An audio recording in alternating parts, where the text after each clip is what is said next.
I know why you hate me and other so-called Negroes more than other nations and bloodlines.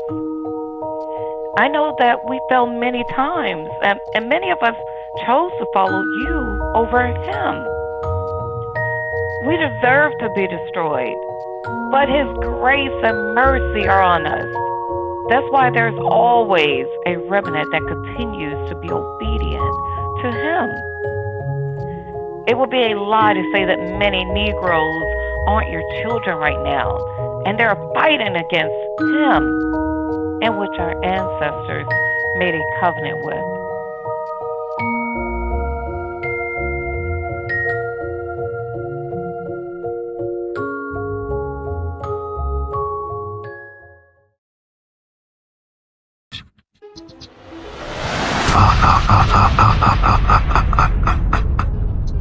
My angels and I have our own bloodlines amongst all nations on the planet, including other realms. Do you think that I would accept any of you pathetic niggers as my child?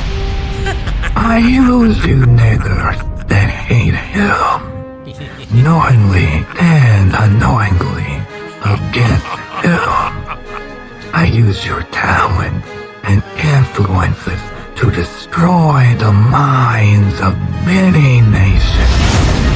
I focus more on your people destroying yourself because I receive more power. It hurts him more when he sees his chosen destroying their own. That's why he punishes you so harshly. I love seeing you destroyed by the one you made a covenant with. He sends many of you to hell with me. All the torment and they receive there, and they will never escape. There's no more chances when you are there. I petition you all to be mine. I showed him told of the many sins that you all so love. I present the evidence to him, while his son counters my petition because he wants you all to have more time. Time runs out. It's running out for all nations. I turn many of you into my idol because it shows him that many of you are just like me. You were created in his image, so I make you niggers do the most abominable things that anger him. I can't hurt him, so I use you to hurt him. You have talents that my children would never have. That's why I use you to promote my kingdom. My children are making trillions of dollars off you ignorant niggers while you destroy yourself. Many of you will do anything from money, fame, fortune, and to be worshipped. What it wins from my kingdom. I have destroyed the nations through many of you, while you destroy yourselves and send billions to hell with you. Everyone uses you niggers, and everyone hates you. It can be overwhelming to process all this information. I bet it can. You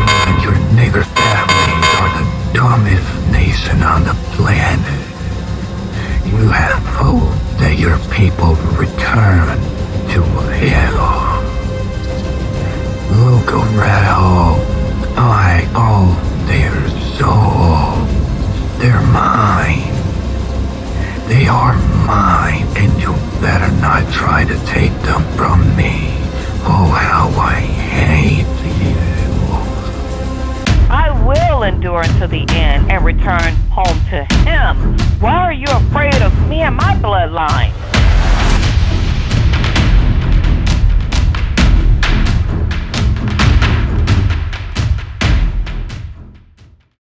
Music business has invested millions of dollars in the private prison system. Somebody sent me an article, I think it was like 6 or 7 years ago. Right. But it's actually a letter that was written by somebody that was a decision maker at a major label. You know, he was invited to a very special meeting about the future of hip hop back in 1991. And the title of the letter is The Secret Meeting That Changed Rap Music and Destroyed a Generation.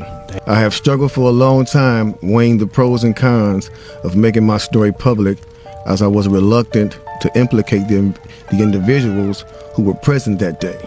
So I've simply decided to leave out the names and all the details that may risk my personal well-being and that of those who were, like me, dragged into something they weren't ready for. We ain't scared. You know what I'm saying? What they gonna do? They after us, not just playing. Look, that black van. So I was invited to attend a closed-door meeting with a small group of business insiders to discuss rap music's new direction. Little did I know we would be asked to participate in one of the most unethical and destructive business practices ever seen. Crazy. The meeting was held at a private residence on the outskirts of Los Angeles. I remember about 25 to 30 people were there, Right. Most of them familiar faces. Among the attendees was a small group of unfamiliar faces who stayed to themselves and made no attempt to socialize beyond their circle. Based on their behavior and formal appearances, they didn't seem to be from our industry. Our casual chatter was interrupted when we were asked to sign the confidentiality agreement, preventing us from publicly discussing the information presented during the meeting. And consequences were stated that violating the terms would result in job termination immediately. A few people refused to sign and walked out. Nobody stopped them. The subject quickly changed as the speaker went on to tell us that the respective companies we represented had invested in a very profitable industry, which could become even more rewarding with our active involvement. Damn. He explained that the companies we worked for had invested millions into the building of privately owned prisons, and that our positions of influence in the music industry would actually impact the profitability of these investments. Sure enough, someone asked what these prisons were and what any of this had to do with music. We were told that these prisons were built by privately owned companies who received funding from the government based on the number of inmates. The more inmates, the more the government would pay these prisons. It was also made clear to us that since these prisons are privately owned, as they become publicly traded, we'd be able to buy shares. My industry colleague who had first opened the meeting took the floor again and answered our questions. He told us that since our employees had become silent investors in this prison business, it was now in their interest to make sure that these prisons remain filled. Our job would be to help make this happen by making music which promote criminal behavior, rap being the music of choice. He assured us that this would be a great situation for us because rap music was becoming an increasingly profitable market for our companies, and as employees, we'd also be able to buy stocks in these prisons. My daze was interrupted when someone shouted, "Is this a fucking joke?"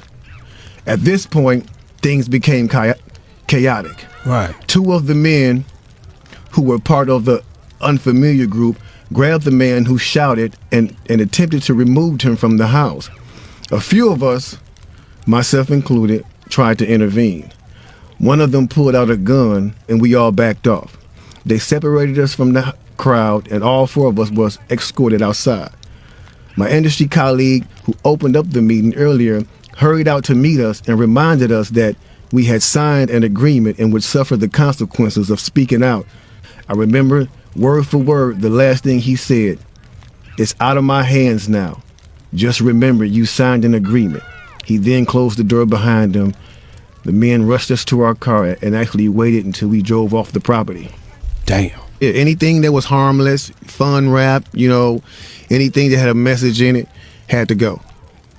It's not enough for them to exploit our culture and make all the money off of it. But they're going to go beyond the artist to get the artist to influence and lure in the consumer, which they knew at the time were mainly minorities. Yep. In other words, keep promoting gangster rap so that the youngsters will be influenced by them, which in turn will incite them to want to act like them, and it's a very good chance they'll end up in their prison. Yes. They're getting paid twice. They're getting paid from the artists they signing, and then they're getting paid from the people that these artists influence that goes to prison trying to be like these artists. Yeah. So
please share this video with your loved ones. If you have any testimonies or encounters that you want to share, please contact us directly. Leave a comment below about your own experiences. Thank you, and be blessed.